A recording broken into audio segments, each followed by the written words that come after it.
One of several so-called Freedom Convoys making its way through the Badger State today. This video showing several semi-trucks crossing the Minnesota state line into Hudson this afternoon.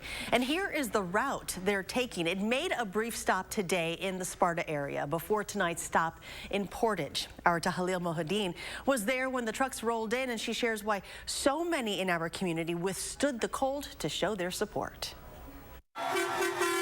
For the truckers making their way across the country, known as the Freedom Convoy. They're the backbone of the U.S. They're the backbone of every single state in the U.S. Hundreds of people waving American flags in a show of support. We want a right to be able to choose on what we want. The convoy traveling through Portage is a part of a national effort to speak out against what they consider too much government control. We want it to stop.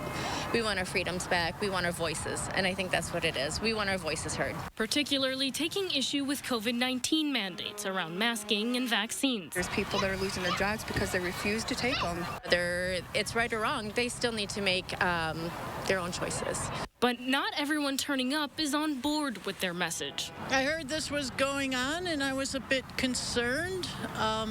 Not quite sure why people even need to protest mandates that, it's my understanding, have been lifted already. Scared, they're painting a picture about the state of our country that isn't real. As far as I'm concerned, it's just propaganda. It's fear-mongering that somehow we're losing our rights here in this country because of some health protocols.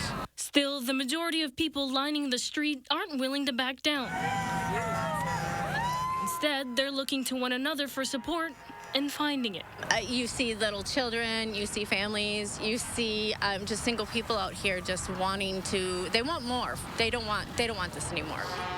Members of the Freedom Convoy will spend the night here in Portage before continuing on their journey to D.C. with their message. Reporting in Portage, Tahalil Mohadin, News 3 Now.